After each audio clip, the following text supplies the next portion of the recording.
tears fell, the room went quiet and the congregation sat in stunned silence. What truly unfolded when Bishop Kierra Sheard's daughter finally reached her breaking point in front of the church? After years of smiling through mounting pressure, she simply couldn't keep it in any longer.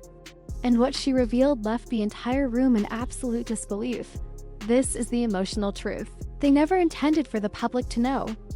In the realm of gospel royalty, the Sheard name represents prestige, power, and divine purpose. But beyond the polished sermons, chart-topping gospel hits, and flawless social media presence lies a real family grappling with very real struggles. And now, for the first time, those deeply private battles are starting to surface in the public eye. This video uncovers the emotional moment that left both the gospel community and church members completely stunned, a moment when Bishop Kierra Sheard's daughter could no longer carry the weight alone. She finally broke down, revealing a side of her reality the world had never seen before.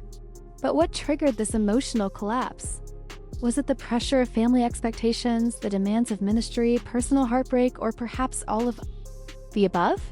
And most critically, what does this moment mean for the Sheard legacy, the Church of God in Christ, and the image they've tirelessly protected for decades? Over the next few minutes, we're going to unpack the story behind this viral moment, the one that fans, followers, and even seasoned church elders have been whispering about. You won't just learn what happened. You'll understand the deeper reasons behind it, the conversations going on behind closed doors, and why it all matters to one of gospel music's most esteemed families. So stay with us, because by the time we reach the end, you'll understand why this breakdown might just rattle the gospel world at its very foundation. Being born into gospel greatness is both an honor and a heavy cross to bear, and no one understands that burden more than the daughter of Bishop Kierra Sheard and First Lady Kierra Sheard. This isn't just any household dot, this is gospel nobility, deeply rooted in the Church of God in Christ COGIC, with a surname that carries decades of spiritual and cultural influence. Expectations didn't just exist, they came fast, hard, and from every possible direction. To the outside world, her life seemed ideal. Sunday services filled with praise, TV appearances, prestigious awards, and harmonious family performances. But behind the cameras and choir robes, the pressure to appear perfect never let up. There was no room for weakness. She was expected to carry the family legacy like an untarnished crown, even when it became unbearably heavy. Let's be real, growing up as a Sheard doesn't come with the freedom of a normal childhood.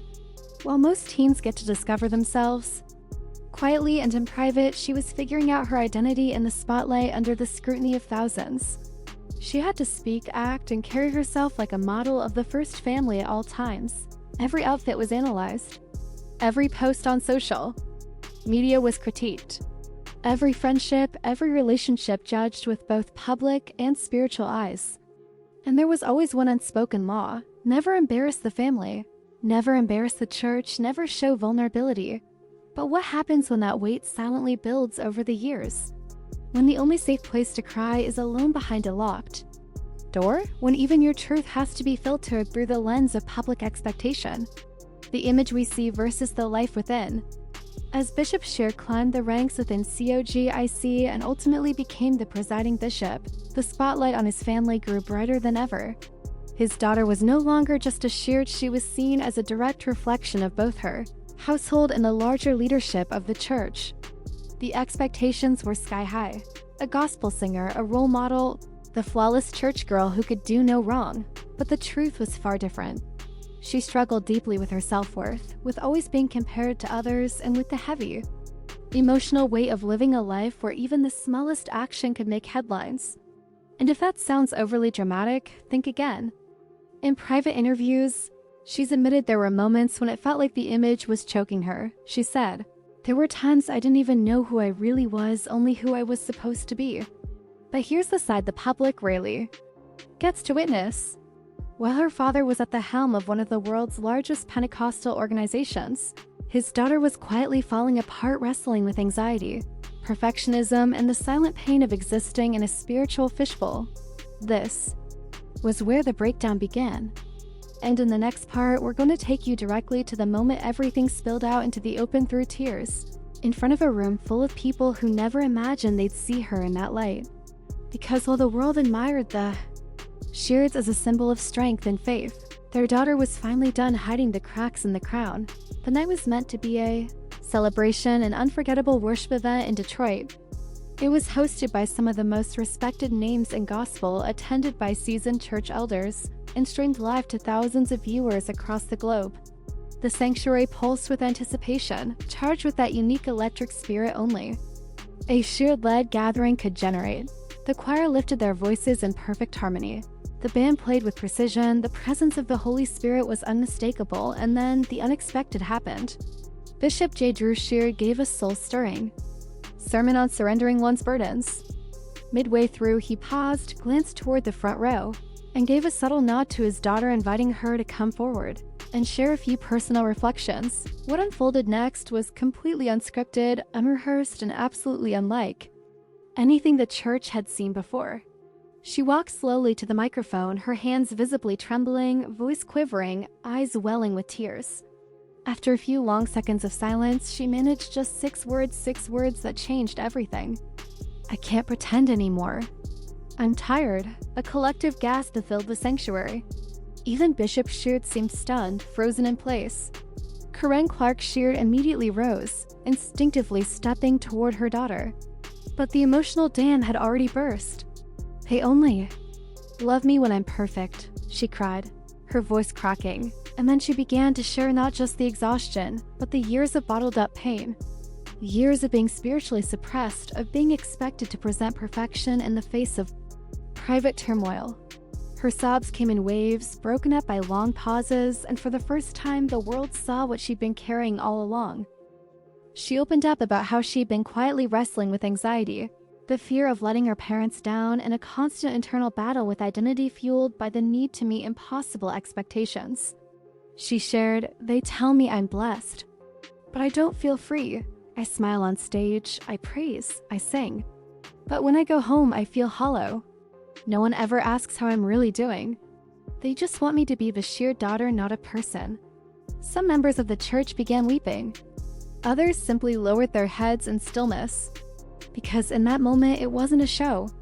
It wasn't a sermon. It was a pure, unfiltered confession, and she didn't stop there. She opened up about battling depression even while attending church services 3 times a week. She spoke of feeling emotionally abandoned despite being surrounded by worship, recognition, and ministry. The spiritual guilt she carried was immense, not feeling strong enough. In a world where she was expected to be the unwavering rock dot, it became the most vulnerable public moment anyone had ever witnessed from her. And quickly, the internet took notice. The clip of that moment spread across social media like wildfire.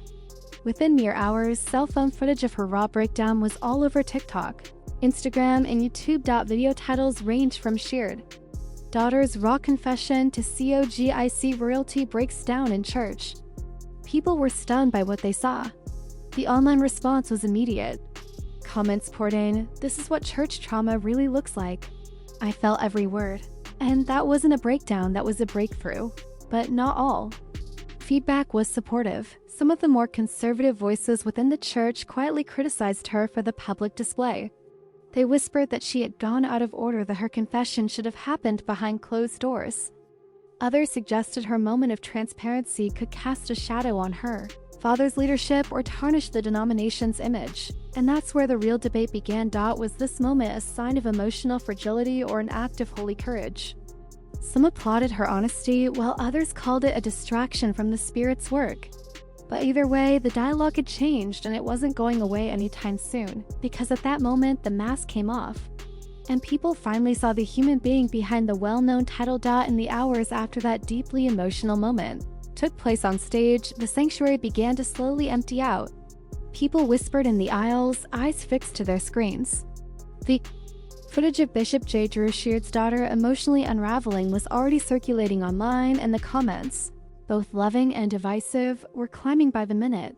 But within the Sheard household, silence lingered. Was Bishop Sheard's response going to be one of compassion or control? Let's talk about Bishop J. Drew Sheard himself. As the presiding bishop of the Church of God in Christ, he isn't just a father, he's a global spiritual figure. Every word he says is analyzed, curated, and dissected by thousands. So when his daughter poured her heart out in front of the Entire congregations speaking openly about emotional fatigue, spiritual suppression, and a crisis of identity. The entire world waited to see how he would respond, but no official statement ever came. Not from Bishop Sheard. Not from COGIC, not even from the church's press office. Instead, the following Sunday, Bishop Sheard subtly acknowledged the moment with a single cryptic remark slipped into his sermon, even those elevated to the highest. Platforms sometimes need the reminder, lean not on your own strength, but on the grace of God. That was all he said. No direct acknowledgement, no visible support, no public show of compassion, and that silence, it didn't go unnoticed. Many fans and churchgoers felt his words were too polished, too calculated, too emotionally distant. Instead of meeting the emotional eruption with grace, they felt he tried to control it. Some critics went as far as accusing him of prioritizing his public persona over his daughter's emotional cries for help. Others came to his defense, saying, "That is both a father and the presiding bishop. He was walking a tightrope trying to protect his daughter while also safeguarding the reputation of the institution he leads." One commenter noted, "He can't afford to react emotionally, he's the face of a denomination. I just hope he's holding her behind the scenes." But that's the thing, no one truly knew what was going on behind those closed doors. Now, let's shift to First Lady Kierra Sheard, gospel legend. Grammy-winning vocalist. A spiritual role model for millions of Black women across the globe. Kierra was present on stage during her daughter's emotional moment. She did stand up to console her daughter in that instant, but afterward, not a single public word. No social media statement. No post addressing what happened. No confirmation that her daughter was okay. Fans flooded Kierra's Instagram comments, pleading, "We're praying for your baby girl. Kierra, say something. Use your voice to support her." But Kierra stayed silent gracefully, carefully, and completely. Some close to the family claimed Kierra was intentionally choosing to handle things privately, far away from the chaos of the internet. Others believe she may have felt caught in the middle, torn between supporting her daughter and preserving the image of the church. Because Kierra isn't just a mother, she's also the First Lady of Kajik, and maybe, just maybe, her silence wasn't about being distant. It could have stemmed from the very same crushing expectations her daughter publicly broke down under. It's a painful contradiction. The very system that built the Sheard family's platform might also be the one quietly suffocating them, which brings us to a deeper and more unsettling layer of this storied church politics. The delicate balance between preserving the institution and protecting the individual. Sources close to COGIC revealed that the leadership wasn't exactly pleased with how viral the moment became. According to multiple insiders, members of the church board allegedly reached out to the Sheard family, encouraging them to get ahead of the story, making it clear that the breakdown should not be interpreted as criticism of the church itself. One retired bishop even posted a cryptic message on social media, writing, "We must be cautious not to let personal emotion overshadow the divine assignment." The world was watching. That single phrase ignited a wave of backlash, especially among younger members of the church, who saw it as everything wrong with the old-school mindset, placing institutional image above individual healing, valuing appearances over authenticity, and choosing tradition over transparency. In an instant, what started as a deeply personal moment turned into a larger symbol of generational tension within the Black church. The ripple effects hit gospel and ministry. Circles hard, and social media platforms lit up. Prominent voices in gospel music and church leadership began to weigh in. Artists like Kierra Sheard, her cousin, and even younger Christian influencers came forward with their own stories of emotional pressure, burnout, and the demand to always perform in ministry. Some praised Bishop Sheard's daughter for her vulnerability, calling her moment a turning point, a breakthrough for a generation done with faking perfection. Others warned this moment could become a defining chapter in how the church responds to mental health moving forward.